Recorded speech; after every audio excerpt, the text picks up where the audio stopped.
Recuerden ustedes que la filosofía comienza, o más bien la metafísica comienza planteándose el problema del ser de los entes, pero acuérdense ustedes que detrás de la pregunta del ser por los entes, en realidad la pregunta no era tan aguda como surge gracias a Santo Tomás de Aquino, sino que en realidad el problema del ser de los entes gira en torno al cómo explicar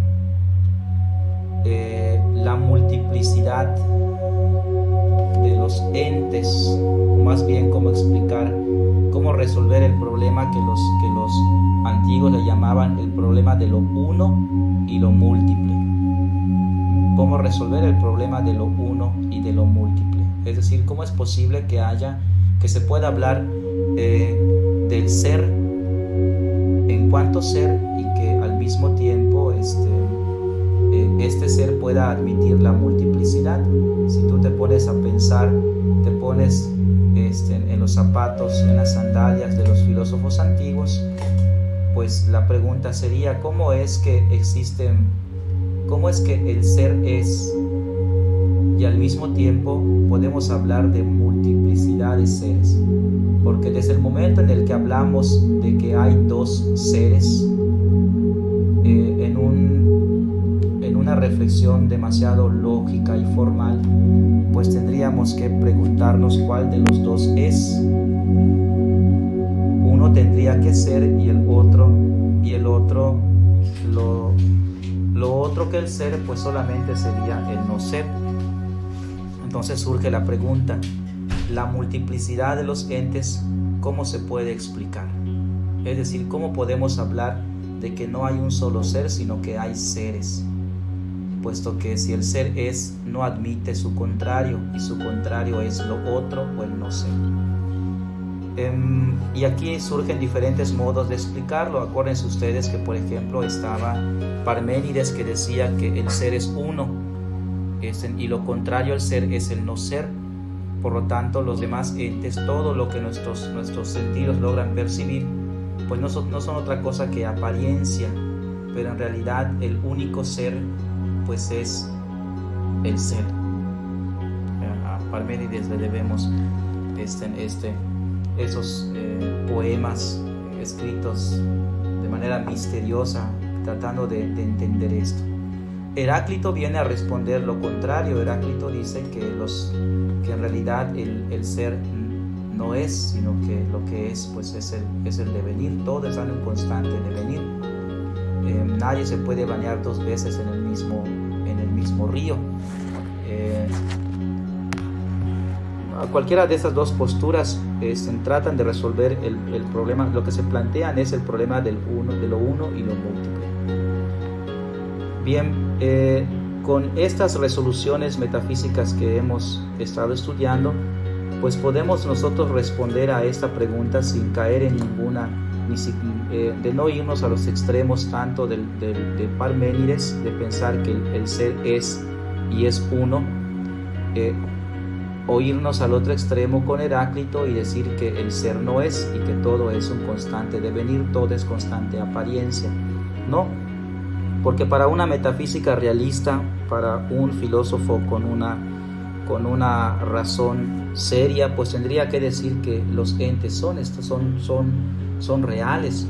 No estamos viviendo en un mundo de fantasía, en un mundo de caramelo. No estamos viviendo en un mundo donde por la mañana me tomo un café de apariencia, donde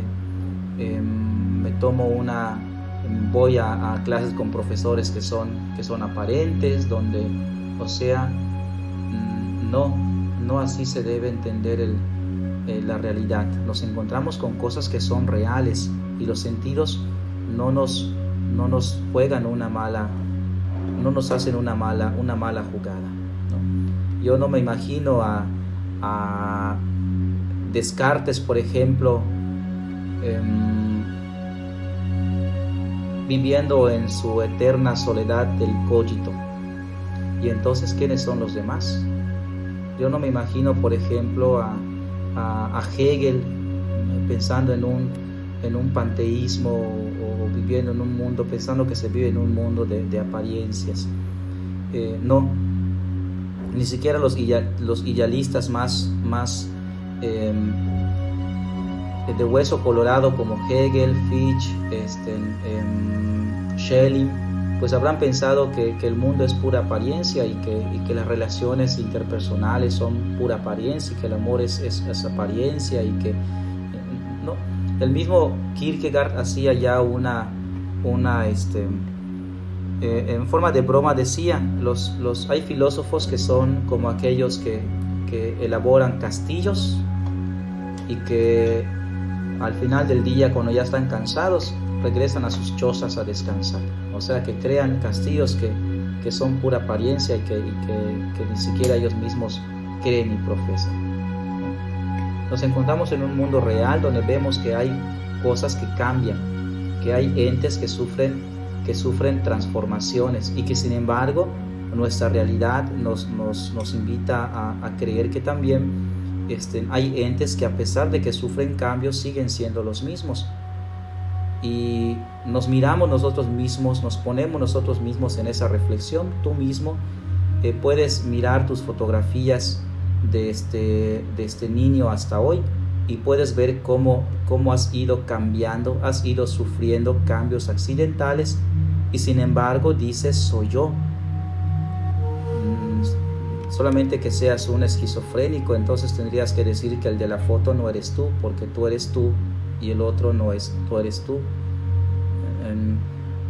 No. Decía Julián Marías hacía una afirmación cuando trataba de explicar este fenómeno. Al paso del tiempo nosotros no somos lo mismo, pero somos el mismo. En un contexto no tanto metafísico, sino en un contexto existencialista, Julián Marías hacía esta afirmación: al paso del tiempo no somos lo mismo, pero somos el mismo. Cuando Julián Marías dice no somos lo mismo, ahí implícitamente está el fenómeno de la transmutación o el fenómeno del movimiento accidental, la multiplicidad de los accidentes que pueden estar en un ente. Y cuando decimos, y cuando Julián Marías dice, pero soy él mismo, está hablando de una sustancia, es decir, de algo que permanece y que no cambia, de lo uno. Por lo tanto, en un nivel predicamental, en un nivel donde se dan cambios sustanciales, donde hay entes, hablamos de lo uno y lo múltiple sin que estos se puedan contradecir. Es decir, en un ente que es uno pueden haber multiplicidad de accidentes. Lo mismo sucede cuando pasamos de la sustancia, del nivel de sustancia accidentes al nivel de las materias y de las formas. Nos encontramos de que hay entes que poseen la misma forma sustancial. Es decir, que si yo pongo 10 gatos en un cuarto, los 10 gatos van a tener la misma forma sustancial. Tan es así que a los que me refiero como gatos a esos 10 entes, o a esos 10 entes me hago referencia como si fuesen gatos. Tienen la misma forma sustancial. Aquí está la presencia de lo uno. Pero al mismo tiempo tengo que decir que los 10 gatos no son un solo gato, o que estos 10 gatos son apariencia, son pura apariencia, y que el único gato real es la idea de gato que se encuentra ahí en el mundo de las esencias. Tampoco tendría que decir así. Los 10 gatos son tan reales como los 10 gatos, como que los 10 gatos me pueden rasguñar, y de los 10 no hay uno que sea el real y los otros 9 sean apariencia. Los 10 gatos son tan reales como real soy yo que los estoy viendo. ¿Cómo se explica entonces que los 10 gatos tengan la misma forma sustancial, pero que al mismo tiempo no sean uno solo, sino que cada uno sea un individuo? El concepto de individuo se define como aquello que es idéntico a sí mismo y distinto de los demás. Esa es la definición de individuo. Individuo es aquello que es idéntico a sí mismo y distinto de los demás. Un gato, uno de los 9 gatos, es idéntico a sí mismo, pero al mismo tiempo es distinto de los demás, y lo mismo tendríamos que decir de los otros 9 gatos. Por lo tanto, los 10 gatos son distintos e indistintos de los demás. Hablamos de que comparten una misma forma sustancial, pero al mismo tiempo cada uno es un individuo distinto. Lo mismo sucede también con nosotros. Todos los seres humanos compartimos la misma forma sustancial. Somos una sustancia individual de naturaleza racional, pero sin embargo, ahí en la definición está también implícita la individuación. Poseemos la misma forma sustancial, racional, pero al mismo tiempo somos individuos. ¿Cómo se explica cómo se explica esta realidad? Esto que hemos puesto aquí sobre la mesa virtual. Bien, pues se explica precisamente analizando la composición de materia y de forma. Y es por eso que vemos diferentes entes, pero cada uno diferentes formas sustanciales. Es decir, que nos encontramos en el mundo con especies que comparten la misma forma sustancial y con individuos, cada uno diferente, incluso dentro de la misma especie. Y tendría que ser así, porque si no pensáramos en que nos encontramos con entes pues diferentes, con individuos que comparten la misma esencia, la misma forma sustancial, solo nos quedarían dos respuestas, y tendríamos que volver entonces a una reelaboración de la filosofía de Parménides, o una reelaboración de la filosofía de Heráclito. Hoy en día es más fácil que nos vayamos a una reelaboración de una filosofía. Cualquiera de las dos se pudiese tomar. Incluso el relativismo moderno no es otra cosa que Heráclito en pleno siglo XXI, donde no existe el ser. Y donde no existe el ser, no existe la verdad. Y donde no existe la verdad, pues cada uno le da el ser y la verdad a lo que quiere. Y caemos en un relativismo. Y por otro lado está el panteísmo, que hoy en día profesan varias religiones y varias ideologías. El panteísmo, donde pues el ser humano y todas las cosas están en perfecta unidad, y tenemos que volver al uno, y el famoso New Age y todas esas ideologías que sacrifican la individualidad, pues también sería otra salida. Bien, la filosofía realista trata de explicar con realismo, valga la redundancia, esta realidad. Sí. ¿A poco la New Age está más direccionada al panteísmo? Así es, más direccionada al panteísmo, la New Age. La era de Acuario, que propone este equilibrio en el ser. Si uno lee pues la teoría del New Age, si uno se acerca a la lectura de la era de Acuario, pues va a encontrar pues muchas coincidencias o debajo de, no es que sea una filosofía, porque no se profesa, no se defiende con razón, es un modo de pensar, sino que es una ideología. ¿Qué es una ideología? Es una ideología que no se puede comprobar, sino que se impone. Esta ideología del New Age pues trata de explicar que al final de la era pues todo entrará en un cierto equilibrio, pero este equilibrio vendrá gracias al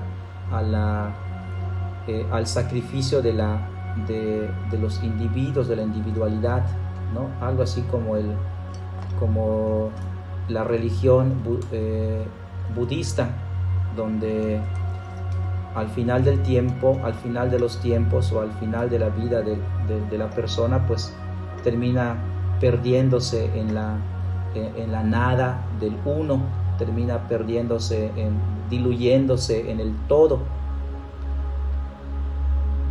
Donde hay todo, hay nada. En ese sentido, donde hay todo, hay nada. es por eso digo yo que la New Age pues tiene más que ver con el panteísmo que con el relativismo. No sé si respondí a tu pregunta. Sí, de hecho me hizo acordar de un documental que vi donde decía que la nueva era se oponía a la buena nueva, ¿no? En ese sentido cristiano. Sí, porque se sacrifican muchas cosas. El panteísmo es, o más que, hay quienes le llaman más que panteísmo, un panenteísmo. O esas nuevas palabras que se inventa para tratar de explicar esos nuevos fenómenos. Más que un panteísmo, es un panenteísmo, donde en realidad no es que sea, es un Parménides de cabeza. ¿Qué significa un Parménides de cabeza? Que Parménides hablaba de un panteísmo en cuanto que todo es y todo es uno. En cambio, la New Age y muchas otras ideologías, nada es. O sea, es lo contrario. Al final terminamos, es un niquilismo. Eso es lo que en pocas palabras quiero decir. El panenteísmo termina siendo un niquilismo, donde al final todo se diluye, todo se pierde y llega a un equilibrio. Pero ahí hay un sacrificio de la personalidad. Se sacrifica el uno por el todo, y al final sacrificar el uno por el todo es sacrificar el uno por la nada. Bueno, muy bien, muy buena pregunta. Bueno, vamos a continuar entonces. El principio de individuación, o qué hace ser individuo. El mundo está poblado de individuos, de sustancias primeras, es decir, de entes concretos. Individuo podría ser lo que es indistinto de sí mismo y distinto de los demás.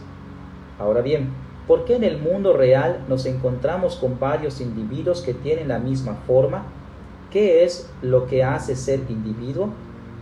Según los principios aristotélicos, un individuo es un ser concreto hecho de una forma análoga en todos los individuos de la misma especie. Hablamos de una analogía de...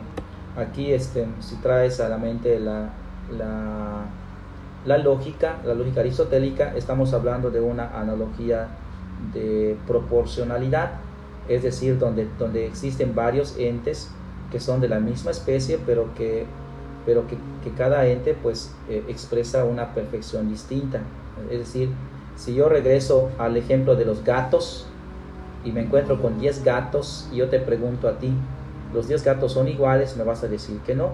Y si yo te pidiese yo te hiciese la hipotética pregunta de ¿cuál de los 10 gatos es el más perfecto? Tú a lo mejor escogerías alguno. Y yo tendría que preguntarte socráticamente, ¿por qué este es mejor o por qué este es más perfecto que los otros? Y tú tendrías que responderme con el silencio, o a menos que me respondas porque existe un gato perfecto con el cual he comparado a este gato. Este modo mayéutico de reflexionar pues nos ayuda a entender que más que hablar más que remontarnos a una resolución platónica, pues tendríamos que responder: esos gatos son diferentes porque aunque posean la misma forma sustancial, acuérdense que la materia es la que limita a estas formas sustanciales, y por eso encontramos que cuando una materia está más dispuesta a recibir una forma, pues es más, el ente es mucho más perfecto. Hablamos de grados de ser. Aunque en los 10 gatos no existe un grado de ser en un nivel predicamental, y porque los 10 gatos son gatos y ninguno es más gato que otro gato, sin embargo sí podemos hablar de que un gato es más perfecto que otro, o un gato, con palabras más coloquiales, un gato es más bonito que el otro. ¿Por qué? Porque hablamos con una analogía de proporcionalidad, es decir, que aún dentro de las mismas especies se pueden dar perfecciones más o menos dependiendo de la materia en que haya sido actualizada, aunque sea la misma forma sustancial. Bien, según los principios aristotélicos, un individuo es un ser concreto hecho de una forma análoga en todos los individuos de una misma especie y de una materia que lo individualiza. Por ejemplo, la especie hombre se multiplica realmente por los individuos, se singulariza por ellos, subsiste sustancialmente los individuos. El hombre universal, la naturaleza humana en cuanto tal no existe. Si yo no puedo salir a la calle y ver al hombre universal, al hombre trascendental, al hombre kantiano, no lo puedo ver andando ahí por la calle y decir, ahí se va el hombre con mayúscula, ¿no? El universal hombre, o ahí se va caminando la naturaleza humana. La naturaleza humana y el hombre universal no existen. ¿Qué es lo que existe? Existe un hombre concreto que posee una forma sustancial, que posee una naturaleza muy concreta, que es la naturaleza humana. El hombre universal no existe nada más que en los singulares, es decir, sí existe, pero existe en cada individuo, en cada hombre. El universal es real, sí, pero real en los individuos y por los individuos. Si te fijas en el material, la página 53, la palabra en y la palabra por las tengo resaltadas. Sí es real el universal, pero real en los individuos y por los individuos. La individuación no puede provenir de la forma, que es acto. Y recuerden que el acto no tiene limitación, la forma no se puede limitar a sí misma, y como tal implica ilimitación. Sin la materia, la forma sería simple y subsistiría por sí, como es el caso de los ángeles, de los intelectos. En este caso, los ángeles son formas substanciales muy especiales. Ahora lo voy a explicar. Más adelante lo voy a explicar cuando nos acerquemos más de fondo a la tercera resolución. En una palabra, precisamente porque es específica, la forma es de la misma naturaleza en todos los individuos de una misma especie. Bien, por lo tanto, la forma no se puede limitar a sí misma, porque la forma es puro acto. Ahora, ¿qué la limita? La individuación ha de provenir de la materia. ¿Qué se entiende aquí por materia? Definitivamente no es la materia prima, porque el singular consta de una materia determinada, determina o limita la forma, y hay que recordar que la materia prima es indeterminada. Tendremos que admitir que la forma se individualiza al unirse a una materia ya cualificada o cuantificada. A tal materia determinada por la extensión le llamamos materia signata quantitate, es decir, la materia asignada por la cantidad. Sin embargo, en este caso la materia no llega a ser principio de individuación, sino porque una forma la ha hecho individuante.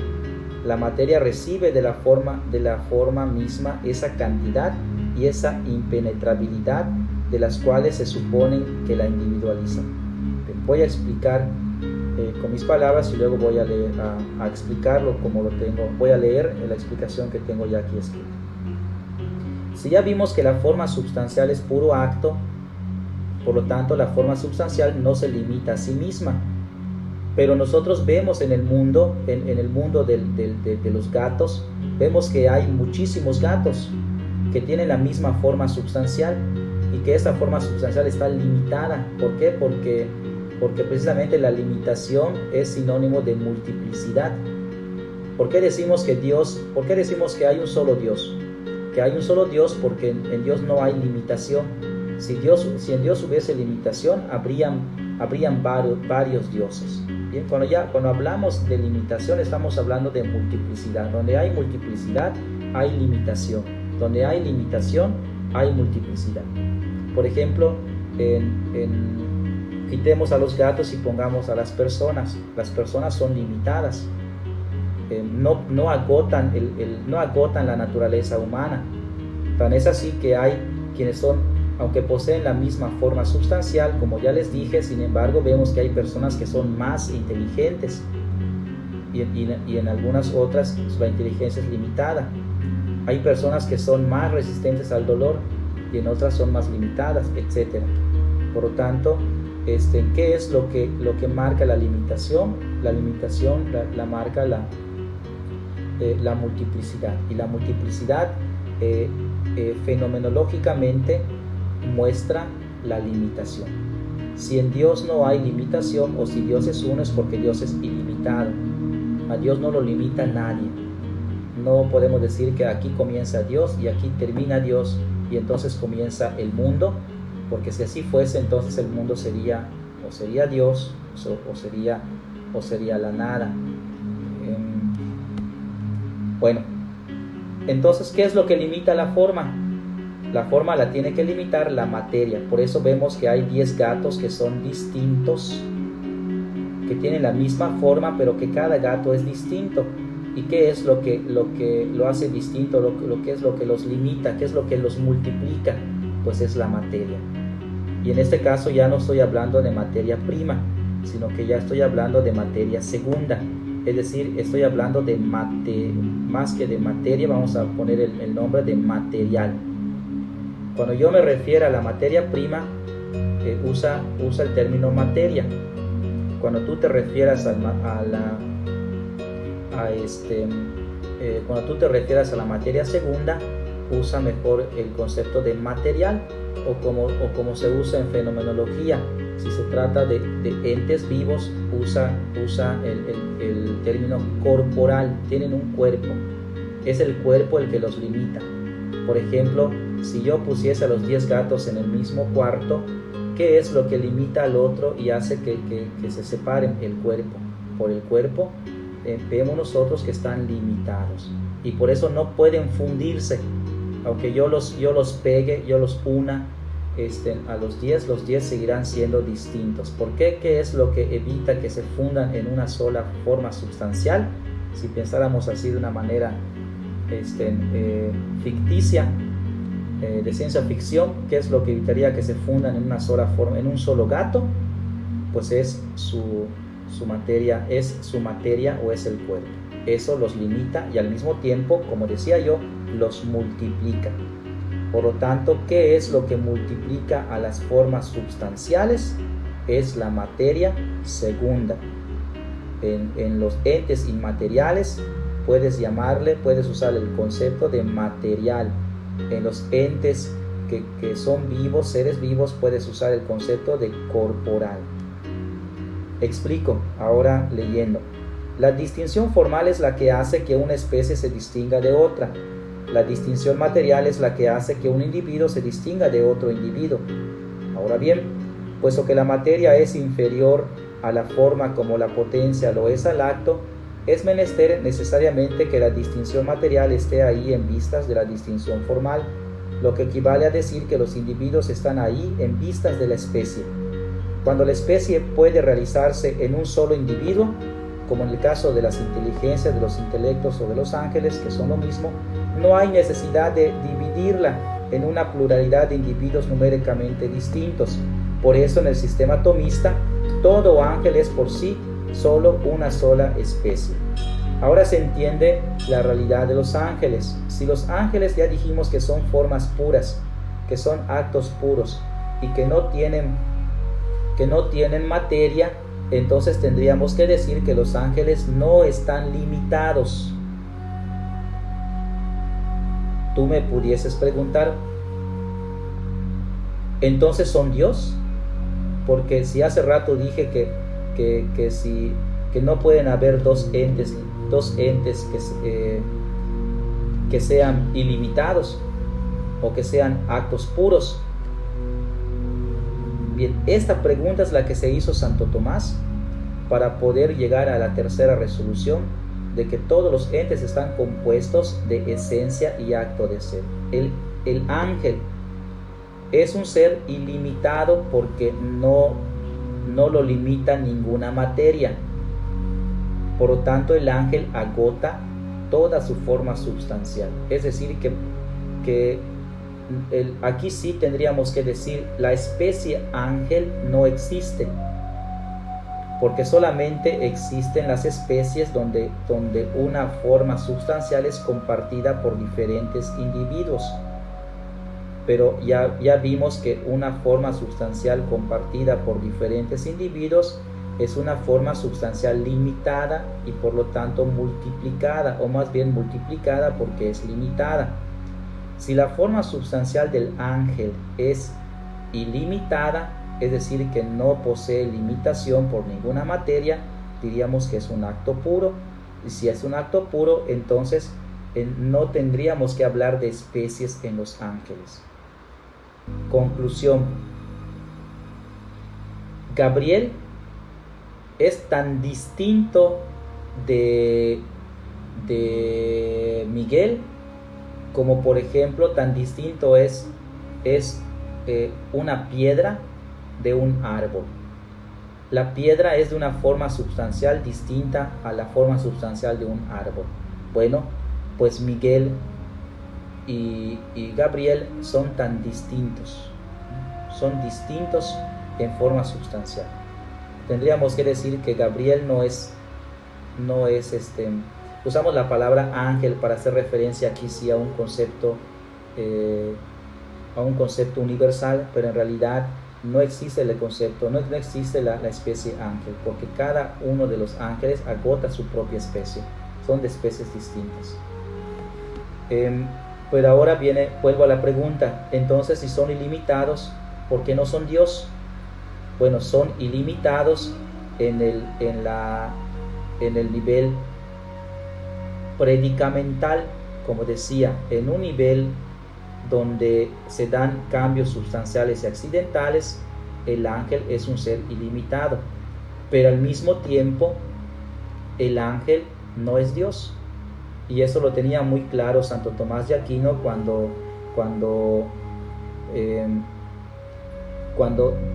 tiene que defender la fe y tratar de explicar la realidad de los ángeles sin que pudiese haber contradicción, porque recuerden, les vuelvo a repetir, recuerden que Santo Tomás, antes que ser filósofo, Santo Tomás es teólogo, y él tiene muy en cuenta el dogma de la creación ex nihilo. Entonces concluye Santo Tomás: los ángeles son actos puros, son eternos, pero sin embargo yo creo en que la fe me dice que todo ha sido creado por Dios, y que solamente existe un Dios. Por lo tanto, si el ángel no está compuesto de materia y de forma, es decir, no es un ser limitado dentro de los entes que están compuestos de materia y forma, pero ha sido creado, entonces tiene que estar limitado de algo, tiene que admitir alguna composición, no puede ser totalmente puro en un nivel trascendental, en un nivel donde solamente está Dios. Y aquí es entonces donde Santo Tomás concluye: el ángel es un ente, es un ser puro en un nivel donde hablamos de sustancias y accidentes, de materia y de forma, porque el ángel no posee materia y no posee accidentes, pero es un ser compuesto en un nivel trascendental, es decir, donde solamente donde solamente podemos hablar del ser de Dios. Cuando confrontamos el ser del ente con el ser de Dios, entonces nos damos cuenta que el ser del ente es un ser limitado. ¿Por qué? Porque es un ser creado. Conclusión: el ángel no está compuesto de materia y de forma, pero sí está compuesto de esencia, y la esencia es su forma substancial y acto de ser. Acuérdense ustedes que les decía que en los entes concretos la esencia es la composición de materia y de forma. En el ángel, su esencia no es composición de materia y de forma, sino solamente forma. Pero sí hay composición de esencia y acto de ser. Sí hay composición de esencia y de acto de ser. Porque el ángel no se ha dado el ser a sí mismo, ha sido creado. Y así resuelve Santo Tomás no solamente la existencia de los ángeles, sino también resuelve la ayuda a llegar a una tercera resolución, a la última causa de los entes. Los entes han sido todos creados porque todos participan del actus essendi. la distinción, si la diversidad de formas produce la diversidad de especies, la diversidad de materia individual produce la diversidad de individuos dentro de la misma especie.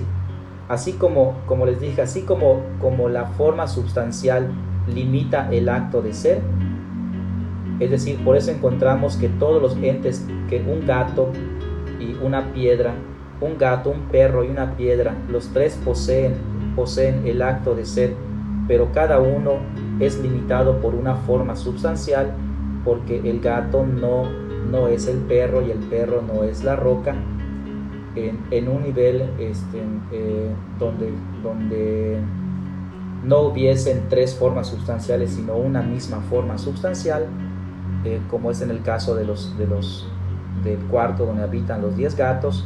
Ahí también encontramos diversidad. Ahí está limitada, como decía yo hace un momento, la forma substancial por la materia cuantificable, por la materia segunda. La materia no es originalmente individual, se hace individual al recibir la cantidad. Es la cantidad la que por sus dimensiones concretas determina a la materia a ser esta materia. Es decir, que cuando la forma substancial actualiza la materia prima, inmediatamente la materia prima adquiere el carácter o adquiere la nota o el accidente de la cantidad, y es por eso y gracias al accidente de la cantidad es que la materia prima se convierte en materia segunda. Esto lo estoy explicando como si fuese un proceso, pero en realidad aquí no hay un proceso cronológico, sino que todo se da en un solo golpe ontológico, si lo quieres llamar así. La materia es la cantidad la que por sus dimensiones concretas determina a la materia a ser esta materia. La forma de la especie es así recibida e individualizada en esa materia. Santo Tomás resume esta posición escribiendo que la individuación proviene de la materia determinada por la cantidad, y la cantidad que determina la materia es tal en virtud de la forma recibida en tal materia. Recordemos que la materia no llega a ser principio de individuación, sino porque una forma la ha hecho individuante, y que la materia recibe de la forma misma esa cantidad y esa impenetrabilidad de las cuales se suponen que la individualizan. Lo que decía yo, impenetrabilidad es esta característica que tiene la materia de no fundirse, de no diluirse, como si uniésemos dos plastilinas. Incluso ahí se ve claramente que cuando unes dos plastilinas, lo que sucede es que aumenta la cantidad, se hace más grande la plastilina, lo que significa de que aún así, aún pudiéndose mezclar, hay un cambio accidental. Aquí lo que se quiere decir con impenetrabilidad es que no se puede dar como que se fundan las dos materias y terminen siendo una. No se puede dar esto. Incluso si se pudiesen mezclar dos entes materiales como dos pedazos de plastilina, no hay impenetrabilidad porque vuelvo a repetir, la cantidad aumenta. ¿Cómo se individúa la cantidad? Por sí misma. La cantidad dimensiva tiene la propiedad de individuarse por sí misma, porque la posición, el orden de las partes en el todo, pertenece a la esencia de la cantidad, ya que cantidad es lo que tiene posición. Donde quiera que se reconozca diversidad de partes de la misma especie, es necesario reconocer que existe individuación. Suprimida la cantidad, toda sustancia es indivisible. La individuación por la materia, determinada a su vez por la cantidad, no es algo previo a la unión de materia y forma. Solo la unión de materia y forma da origen a la corporeidad, pero supuesta la corporeidad en razón de la forma, que es el acto de la materia, se da la individuación en razón de la materia, determinada a su vez por la cantidad dimensiva. A su vez, la cantidad dimensiva, la sustancia se capacita para ser sujeto de los accidentes subsiguientes, que de algún modo participan de las dimensiones del sujeto. Y así, Como la diversidad de formas da origen a la diferencia de las especies, la diversidad de la materia da origen a la diferencia de individuos. Finalmente, la materia tiene el puesto que le corresponde, nada menos que la función de hacer posible la individuación en las sustancias corpóreas. Ojo, en una filosofía aristotélica, en una filosofía tomista, la materia no hay que verla como un elemento, un principio negativo. Un principio negativo es en una filosofía platónica. Acuérdense ustedes que para Platón la materia es lo contrario a la idea, a la forma. En una cosmología platónica o una cosmología dualista, la materia es pura negatividad. Pero para una filosofía realista, una filosofía aristotélico-tomista, la materia, aunque es potencia, no potencia y limitación y multiplicidad, en materia no significa negatividad. La materia es positividad. Es así que gracias a la materia es que pueden haber multiplicidad de individuos. Gracias a la materia es que puedo decir que yo soy yo y no soy tú. Por lo tanto, no hay que entender la materia como si fuese totalmente negativa. Esto, desgraciadamente, cuando este concepto de materia, concepto negativo de materia entra a la religión, entonces es cuando ocurren pues diferentes, cuando se malinterpreta la fe, ¿no? Se niega el cuerpo, en el cuerpo es origen de pecado, el cuerpo solamente trae tentación, el cuerpo hay que flagelarlo para someterlo, el cuerpo es una cáscara, lo más importante es el alma.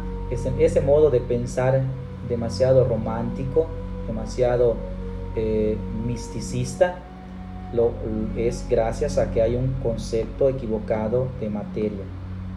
Naturalmente, la individuación se actualiza por la forma, y la forma es, como ya se ha dicho, el camino por donde adviene el acto de ser. Pero ese acto de ser actualiza en última instancia esta carne y estos huesos, ese individuo de esta especie.